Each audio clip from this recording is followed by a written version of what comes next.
어느 추운 겨울 아이가 길을 잃었습니다.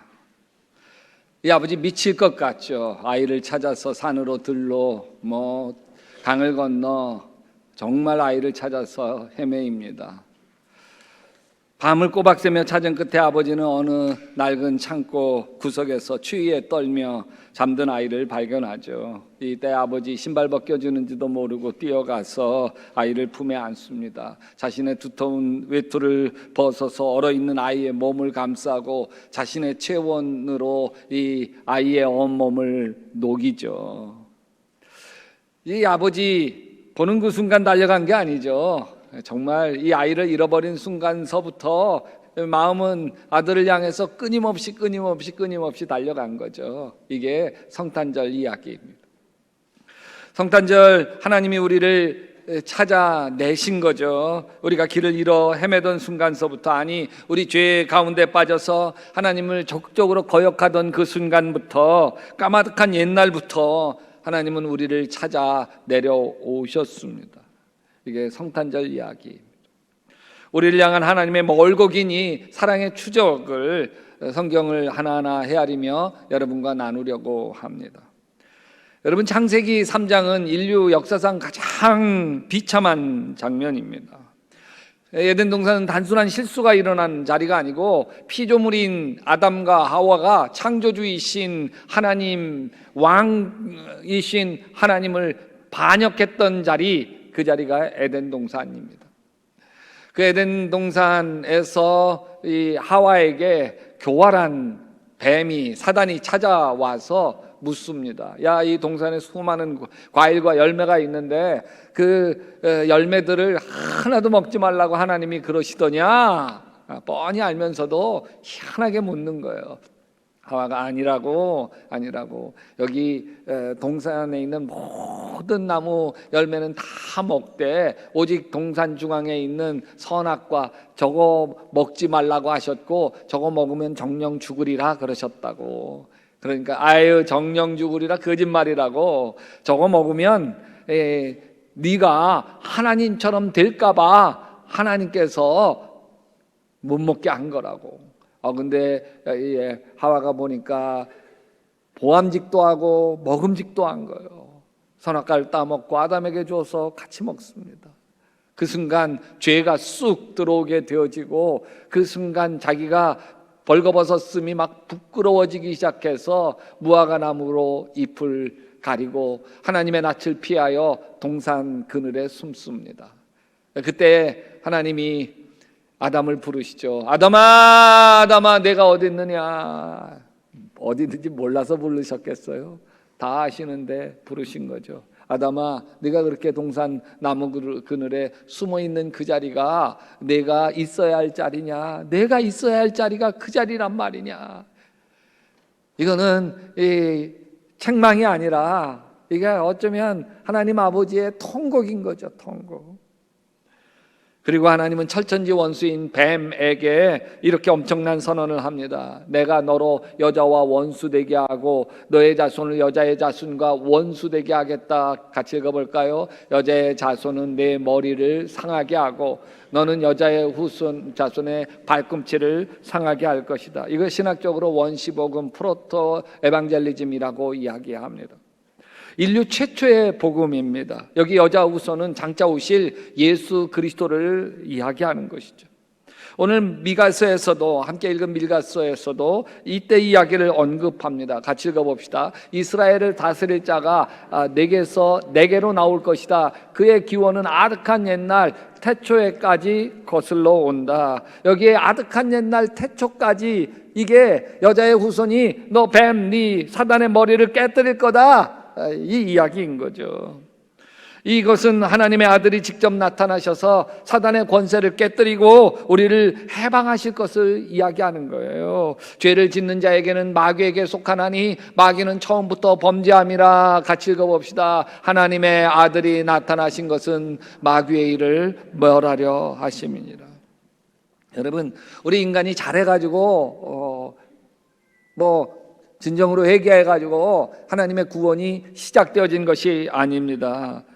우리 구원은 오직 하나님이 우리를 절대로 포기하지 않으신 것에서 시작되어진 것입니다. 하나님은 우리가 가장 망가졌을 때, 가장 부끄러워 숨고 싶었을 때에 그 죄의 한복판에 들어오신 것이죠. 이게 성탄 이야기예요. 에덴의 새벽부터 시작되어진 성탄 이야기입니다. 아담이 이런 이야기를 할 수 있어요. 아담이 무화과 나뭇잎으로 치마를 만들어 입을 때 하나님은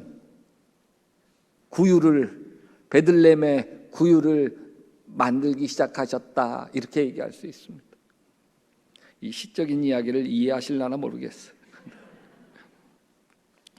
예수님이 이 세상에 태어나실 것에 대한 예언은 주로 미가서와 이사야서에 집중되어져 있습니다.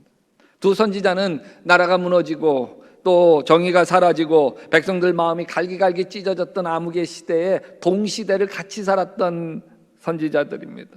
이사야 선지자는 이 시대를 머리서부터 발끝까지 다 상했다, 다 망가졌다, 다 죄악덩어리다. 미가서는 더 날카롭게 이 지도자들이 백성들의 가죽을 벗겨먹고 뼈를 갈가 꺾는 시대라고 이야기합니다. 이때 백성들은 너무너무 상처를 받아서 하나님의 기대를 저버린 거예요. 기도해도 안 되고, 하나님은 우리를 버리셨나 보다, 하나님은 우리를 떠난 것보다 하나님의 정의는 없다. 여러분, 그때 하나님은 미가와 이사야 선지자를 통해서 구원자 메시아가 오신다고 하는 약속을 하시는 거예요. 왜? 이 깨어진 시대에 정말 필요한 것은 인간의 아픔 속으로 들어와서 함께 치유하고 구원할 구원자가 필요한 것이기 때문이죠. 선지자 입을 통해서 이렇게 예언이 선포되옵니다. 하나님이 직접 오신다. 아멘. 하나님이 직접 사람의 자리로 내려오신다. 미가는 무너진 나라 한복판에서 작은 베들레헴에서 통치자가 나오신다, 그렇게 이야기하고, 이사야는 절망에 빠진 백성들에게 처녀가 아들을 낳을 것인데 그의 이름은 뭐다 하리라? 임마누엘이라 하리라. 단순한 예측이 아닙니다. 상처 입은 세상을 향한 하나님의 위대한 뜨거운 결단인 것이죠. 더 이상 멀리서 너희를 보지 않겠다. 이번엔 내가 직접 너의 고통 속으로 들어가리라. 이게 성탄의 약속인 것이. 여기 미가 선지자와 이사야 선지자는 이게 동시대의 선지자였지만 완전히 다른 자리에서 예언을 합니다. 여기 이사야 선지자는 왕궁 선지자예요. 왕하고 딱 붙어 있는 선지자예요. 그때 당시 히스기야가 굉장히 괜찮은 왕이잖아요. 근데 아시리아가 사내립을 중심으로 쳐들어와요. 그럴 때 이 히스기야가 자기 옷을 찢으면서 성전 들어가서 기도할 때 이사야가 같이 들어가서 기도해요. 근데 미가는 달라요. 미가는 예루살렘하고 완전히 먼 백성들의 비참한 자리, 백성들이 수탈당하는 자리, 백성들이 절망하고 좌절하는 자리로 들어가서 하나님의 복음을 전합니다. 그런데 이 미가가 어느 작은 마을에 도착했을 때 성령께서 가득 임하는 거예요. 그 마을이 베들레헴이었어요.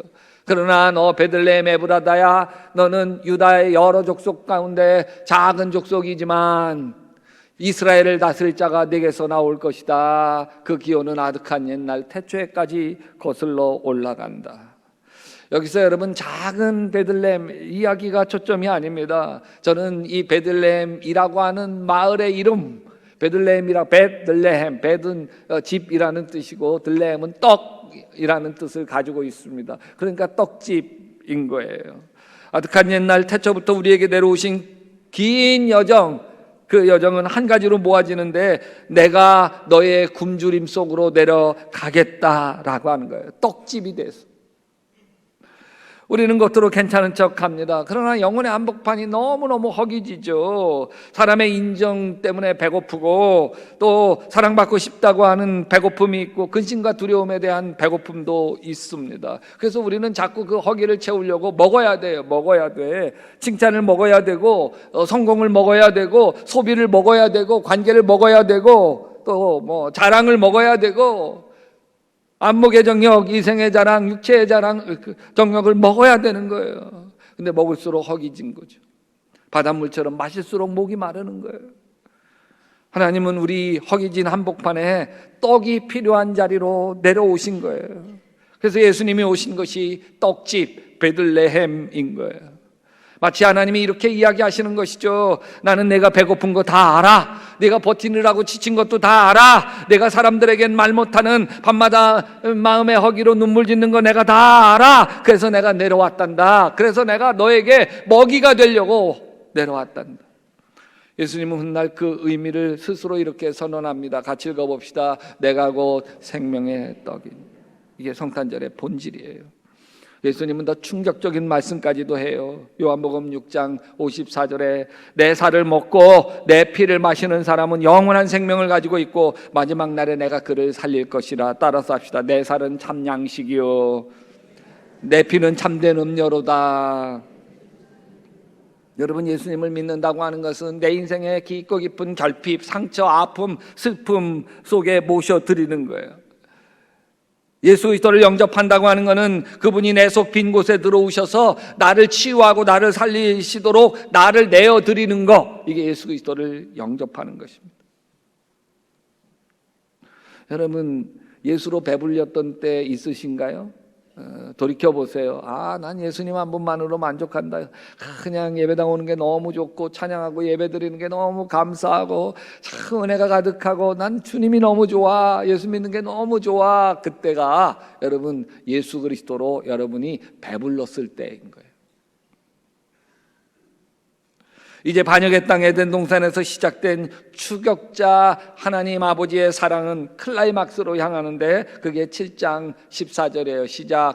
보라, 처녀가 잉태하여 아들을 낳을 것이요 그 이름을 임마누엘이라 하리라. 임마누엘, 하나님이 우리와 함께 계시다는 거예요. 이거는 성경 전체를 관통하는 가장 하나님의 위대한 결단이에요. 난 멀리서 너를 관찰하는 거 이제 안 하겠다. 내 삶의 한 가운데로 들어가겠다. 내 눈물 속으로, 내 한숨 속으로 내가 들어가겠다. 이게 임마누엘이에요. 하나님은 인간의 몸을 입으심으로 우리의 시간 속으로 들어오셨어요. 아픔이 반복되는 하루 속으로 들어오신 거예요. 끝이 보이지 않는 기다림 속으로 들어오신 거예요. 설명할 수 없는 슬픔 속으로 하나님은 동행자가 되어서 우리에게 들어오신 거예요. 우리는 더 이상 이제 이렇게 이야기할 수 없어요. 하나님이 내 사정 어떻게 아실까? 저 하늘에 계신 하나님인데. 아니에요. 예수님은 배고픔을 아셨고 아멘. 여러분 피로를 아셨고 아멘. 배신당하는 쓰라림을 아셨고 아멘. 오해받는 외로움을 아셨고 또 십자가에서 어찌하여 나를 버리시나이까 외칠 만큼 버림받는 고통도 우리 주님은 아셨습니다.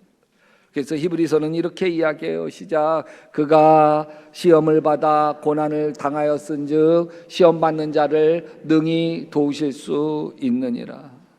여러분, 임마누엘, 그것은 너의 문제를 내가 즉시 없애주겠다, 이 약속이 아니에요. 이 임마누엘은 너의 문제 그 속에 너 혼자 있게 하지 않겠다라는 약속이에요. 여러분이 암투병하는 자리에 너 혼자 있게 하지 않겠다. 아멘. 이게 임마누엘이에요. 사업에 실패하고 사람들에게 버림받는 그 자리에 너 혼자 있게 하지 않겠다. 내가 너와 함께 하겠다. 이게 임마누엘입니다. 사랑하는 사람하고 갈라지고 나는 정말 비참한 나락으로 내 인생이 떨어진 것 같을 때 아니야. 너 혼자 있지 않아. 내가 너와 함께 하겠다. 아멘. 이게 임마누엘입니다. 여기 하버드 대학교 교수이셨던 헨리 나우엔, 그분 책이 우리나라에도 수십 권 번역되어져 있는 굉장히 저명한 영성 학자입니다. 근데 이게 하버드대 교수 자리 다 버리고 여기 카나다의 지적 장애, 정신적인 연령이 3살, 2살 이러는 지적 장애우 공동체인 라르슈에 들어갑니다. 그곳에서 아담이라고 하는 심한 장애를 가진 청년을 돌보는, 그 아이만을 돌보는 일을 하게 되었어요. 근데 이 아이, 이제 정신연령이 2살, 3살 되어지는 이 아이에게 자기는 나 하버드대 교수야. 이 아이 어쩌라고? 내가 수백 권의 책을 냈고 전 세계에 수백 나라에 내 책이 다 번역되어져 있어. 이 아이 눈만 껌뻑거면서 어쩌라고? 하버드대 교수고 수많은 책을 내놓고 굉장히 다른 사람이 존경하고 자기에게 사인 받으려고 줄을 서 있는 거, 저도 이분 책이 여러 권 있어가지고 이분 온다 그러면 그 책들을 배워서 여기다 사인 한번 해주세요. 그럴 뿐인데 이 아담이라고 하는 아이에게, 그 아이도 아니에요. 이렇게 청년인데 그 지적장애우에게 그게 아무 소용없더래. 아무 소용이 없더래. 자기가 해놓은 모든 성공이나 이런 게 아무. 그때 깨달아요. 그때 하나님이 내려오신 거구나. 아담에게 자기가 할 수 있는 것은 그냥 그 옆에서 함께 있어주는 거더래. 그냥 함께 있어주는 거, 함께 있어주는 거, 그게 다더래. 하나님이 우리에게 함께 있어주시려고 오신 거구나. 그게 임마누엘입니다. 여러분이 임마누엘 하나님은 우리에게 오시되 뭘로 오셨냐면 아기로 오셨어요. 아기로.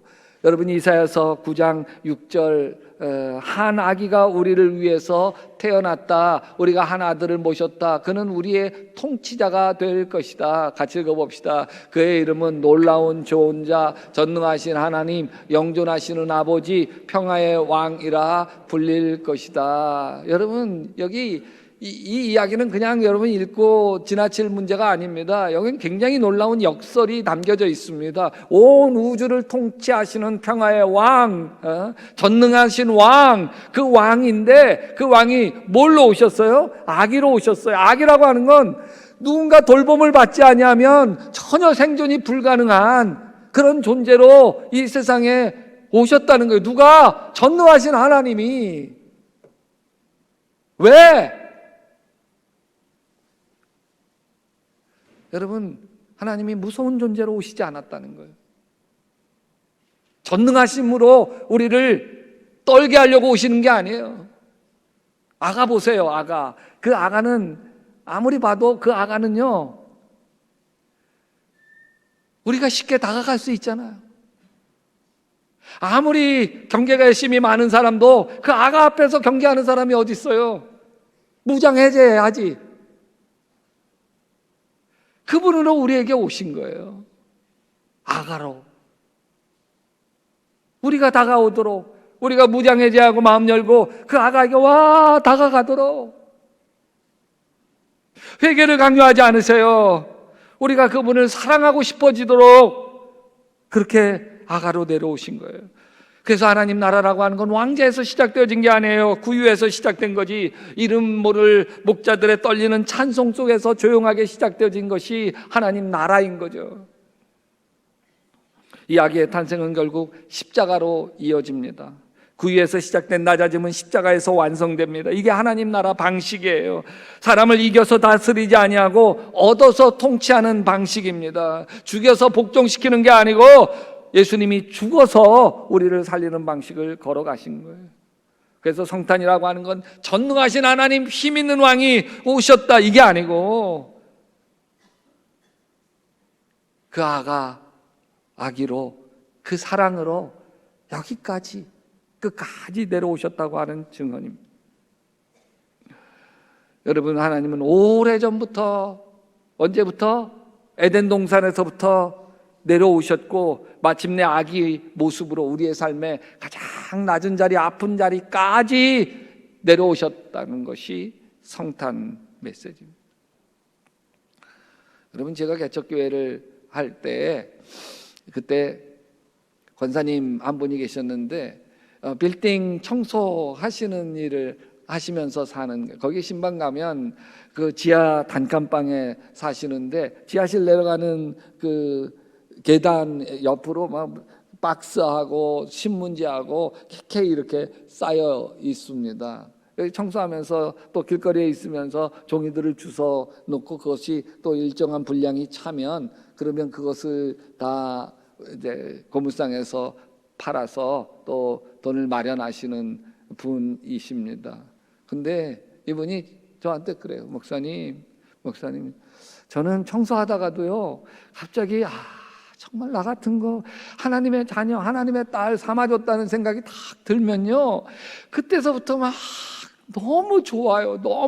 그래서 나도 모르게 엉덩이를 살랑살랑 대면서 춤추게 되어지고요 막 입에서 막 기쁨이 뭐 넘쳐나요.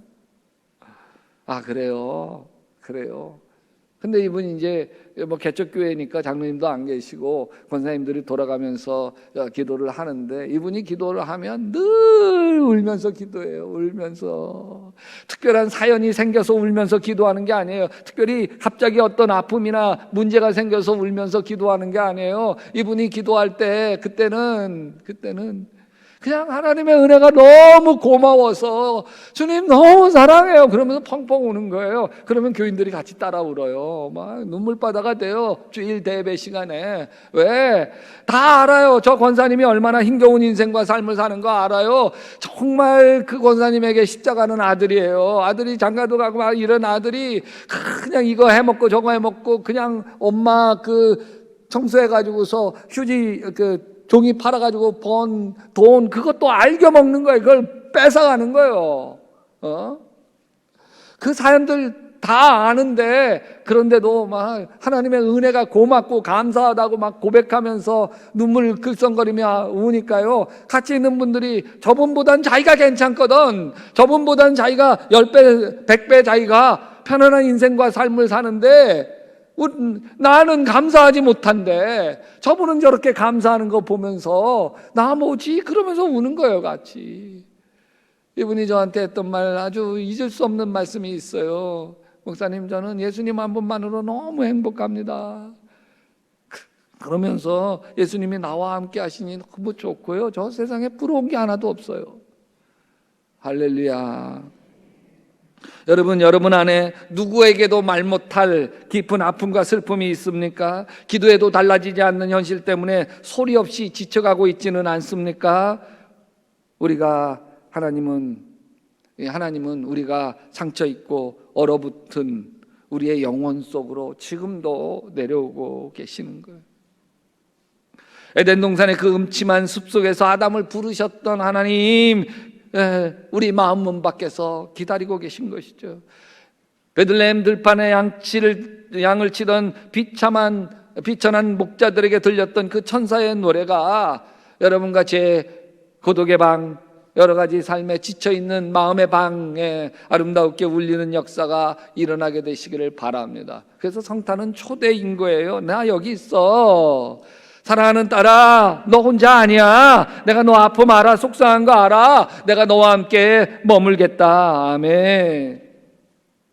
여러분, 이 초대 앞에 할 수 있는, 우리가 할 수 있는 건 단 하나, 마음 문 여는 거죠. 마음 문 어떻게 열어요? 이거는 주님, 저 인생이 추워요. 저 외로워요. 저 아파요. 저를 찾아와 주시옵소서. 이 마음의 틈 하나면 충분합니다. 그 틈 사이로 임마누엘의 따뜻한 주님의 빛이 하나님의 온기가 되어 여러분 가슴을 가득 채울 줄 믿습니다.